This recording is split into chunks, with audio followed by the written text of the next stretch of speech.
Hi, welcome to this episode. Dr. Phil here.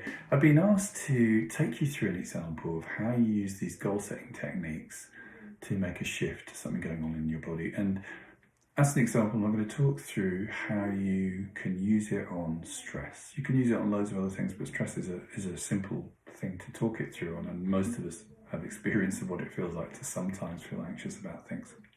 So, first of all, the first question is, what do you want? Now, this is so important to answer in positives, as I talked about. So if you've got anything that you're worried about, concerned about, ask yourself, spend a few moments doing this now, what do I want?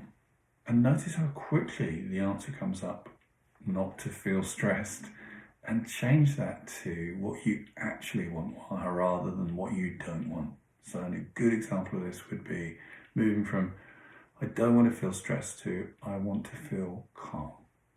Now, we can deepen the neurology, because that's what we're really dealing with here, by using big words. Because often when people talk about stress, they'll talk about it in very evocative and poetic ways. They'll go, I feel so stressed, like a rat running around on a wheel, or like the world's spinning around me, or I feel churned up inside. So lots of kind of big neurologically exciting words. In the same way, when we talk about what we do want, we need to use the same quality of words. So not just calm or a bit calm, but deeply calm and incredibly and profoundly tranquil and relaxed. Those would be much more useful words neurologically.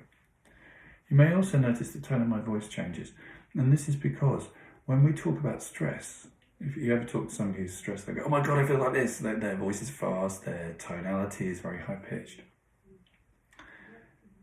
And there's a link actually between how fast we talk and the activation of our neurology. So we tend to go into stress if we talk fast, or can get very motivated, but it puts us into that kind of up state rather than the calm state. So when you talk about what you want, there's no point in going, what I want to be is really, really calm. That is not going to help. Instead, we've got to say, what I want to be is really, really deeply calm and tranquil, and lower your voice and slow your tone down. Next question then was, is this deliverable? Well, this is something you can be responsible for. Quite often, again, people will say, what do you want? I want to never have to go to interviews. I want all stresses to be removed from the world. That would be a lovely thing, but that isn't practical, and that's not something you can be in charge of.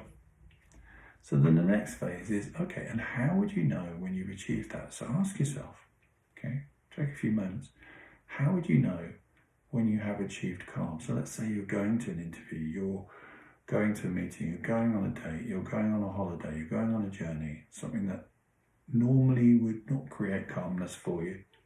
Ask yourself, okay, how would I know that I've achieved this? So how would I know that I am calm when I'm at the airport, when I'm sitting in the waiting room for the doctor's appointment? How would I know? And as you answer that question, just notice, how would you know? It's like, well, I would be in a relaxed state. Make sure you don't go, I would know because I wouldn't be stressed, because as soon as you say that, you're going back into that old neurology, which isn't what we're doing here. So I would know because I'd be sitting in the waiting room, just reading the newspapers, checking my phone. And what would you see, hear and feel? I would, if I caught my reflection, I'd see myself looking relaxed. I'd see my breathing being even, calm. I'd notice that I was smiling, I was light. Again, watch out for, I wouldn't see tension. I wouldn't see myself collapsing in a gibbering heap. None of these kind of things are going to help. Instead, what would you see? What would you hear? How would your voice sound? What would you hear around you that tells you you're calm? And how does your body feel when you feel calm? Now, if we follow these structures, then what we're doing is really building this neurological footprint of what it feels like to be calm in this particular context, in this environment, in this situation. And by doing it, what we're doing is giving our brain a new place to go rather than the old place it used to go. Having done that, we can ask ourselves, okay, would this be okay? Would it be okay for me to be calm in this situation? This is an ecology question. Is there any issues with this? Would it be okay to be calm while I'm driving? Would it be okay to be calm when I'm going on holiday, calm at the doctor's?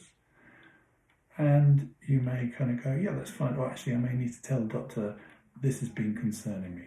So I can still be calm whilst I talk about it, but maybe I want to express that to them so they know that this is going on for me. Then we move to the next question, which is, okay, so what is the first step to achieving that? Because that may seem like a mountain to climb to be calm in those situations. So, well, okay, so the first step might be to practice getting into what it feels like to be calm, to learn some breathing techniques, to take myself through some hypnosis, some calming, some meditation, some yoga, to do that consistently, to practice this exercise that we're doing again and again, to get some help. So just thinking about what strategically is going to move me to where I want to be. Okay?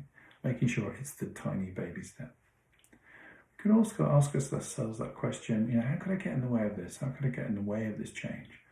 Okay, I could do that by making sure I wasn't prepared properly, racing, not leaving the house at the right time for this, let's say it's an interview, so I'm rushing. That could get in the way of it. Or I could stay up at night watching TV too late, so I'm tired in the morning, or I could worry about it in the night time before it. Okay, so these are things that are likely to happen. So how can we manage that? And we can take these questions and ask, okay, so what do you want instead of that? What do you want instead of rushing? Not planning your time properly, and take yourself through the same questions with any of those objections to the change. When you've done that, so let's take you through an example of that. So let's say somebody says, oh yeah, I could really mess this up by not leaving enough time and not having my clothes, arranged, clean, pressed, not having all the pieces of paper I need for the interview. That's an example. Okay, so we could ask the question, so what do you want? Okay, I want to have all my clothes prepared, everything ready the night before, hung up, everything in the right place. And what else? Well, I also want to make sure I leave with enough time so if there's any traffic, I will be fine on that journey. Okay, so what time would you need to leave? Okay, I need to leave at 10 o'clock in order to get there for 12. Okay, and what would you see, hear and feel when you woke up in the morning? I would see my clothes hanging there. I would see all the paperwork in one place. I would see my alarm set for 9 o'clock so I could get up. Plenty of time to leave at 10. Yeah? And would this be okay to do? Okay, if I did this, I'd have to fit that in around because I'd have to get the clothes ready the day before. But yeah, that's doable. I can do that. Yeah, okay. And what's the first step? Okay, the first step is the night before. I need to make sure I have got the iron, got the ironing board, got the clothes, make sure the clothes are washed. You could see the structure building quite easily. And anything get in the way? Oh yeah, I could go out to the pub and get drunk the night before, because sometimes I do that when I'm stressed.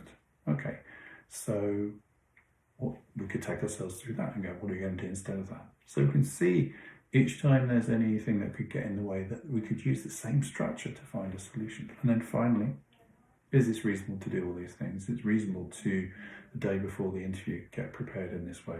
Set yourself an alarm so you get up at the right time. Get yourself in the right state. Practice yoga, breathing, the lightning process, relaxation. And the answer should be, yeah, I could do that. And saying that gives you a really interesting, if you just try it out, if you try the exercise out, you'll find that when you get to that point, you go, yeah, I can do that. It gives you a sense of empowerment that this is absolutely achievable for you and that there's a way through this.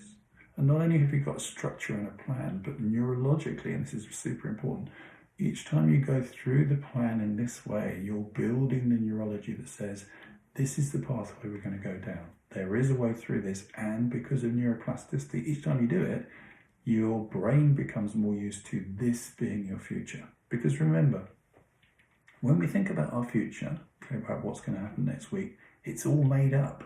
It hasn't happened yet. So by definition, whatever we're thinking about the future is our imagination.